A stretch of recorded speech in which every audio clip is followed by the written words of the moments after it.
بسم اللہ الرحمن الرحیم۔ شروع کرتا ہوں اللہ کے نام سے جو بڑا مہربان نہایت رحم کرنے والا ہے۔ حضرت موسیٰ علیہ السلام اور قصاب کا واقعہ۔ حضرت موسیٰ علیہ السلام رب العزت کے جلیل و قدیر پیغمبر تھے۔ آپ صلی اللہ علیہ وآلہ وسلم کو اللہ تعالیٰ سے ہم کلام ہونے کا شرف بھی حاصل تھا۔ ایک مرتبہ حضرت موسیٰ علیہ السلام جب کوہ طور پر اللہ رب العزت سے ہم کلام ہوئے تو انہوں نے اللہ تبارک و تعالیٰ سے پوچھا کہ جنت میں میرا ہمسایہ کون ہوگا؟ تو اللہ رب العزت نے فرمایا فلاں شہر کا قصاب جنت میں تمہارا ہمسایہ ہوگا۔ حضرت موسیٰ علیہ السلام کو یہ سن کر بڑا تجسس ہوا کہ وہ قصاب آخر ایسا کون سا عمل کرتا ہے جس سے اس قصاب کو اتنا بڑا رتبہ حاصل ہوا۔ حضرت موسیٰ علیہ السلام اس شہر کی جانب گئے اور وہاں قصاب کو تلاش کیا اور خاموشی سے دیکھتے رہے کہ آخر اس کا ایسا کون سا عمل ہے جس پر اللہ نے اسے اتنا عظیم مرتبہ عطا فرمایا ہے۔ دن بھر اس قصاب نے معمول کے مطابق گوشت فروخت کیا، لیکن ایک گوشت کا ٹکڑا الگ رکھا۔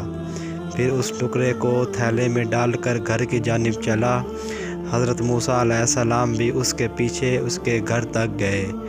پھر حضرت موسیٰ علیہ السلام نے اس قصاب سے اس کے مہمان بننے کی گزارش کی، جو اس نے بخوشی قبول کر لی۔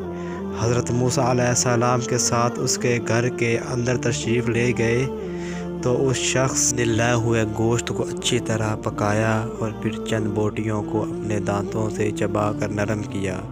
پھر گھر کے اندرونی حصے میں چارپائی پر لیٹی ایک بوڑھی خاتون کو اٹھایا، اسے پیار سے کھانا کھلایا اور اس کا بستر وغیرہ سیدھا کیا۔ پھر اس بوڑھی خاتون نے اس قصاب کے کان میں کچھ کہا جس پر وہ مسکرا دیا۔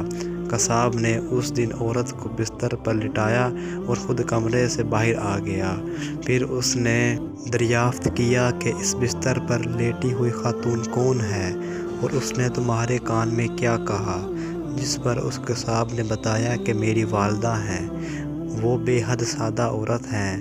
جب بھی ان کی خدمت کرتا ہوں اور ان کو کھانا کھلاتا ہوں تو وہ مجھے یہی دعا دیتی ہیں کہ اے اللہ میرے بیٹے کو جنت میں موسیٰ کا ہمسایہ بنانا، جس پر میں مسکرا دیتا ہوں اور کہا میں ایک معمولی سا قصاب ہوں، اور کہا اللہ رب العزت کے برگزیدہ نبی۔ اس پر حضرت موسیٰ علیہ السلام نے فرمایا میں ہی موسیٰ ہوں اور مجھے اللہ نے بتایا ہے کہ جنت میں میرا ہمسایہ ہوگا۔ یہی سن کر میں تمہاری زیارت کے لیے آیا ہوں۔ اللہ رب العزت سے دعا ہے کہ ہمیں بھی اپنے والدین کی خدمت کرنے کی توفیق دے اور ان کی دعائیں ہمارے حق میں قبول فرمائے، آمین یا رب العالمین۔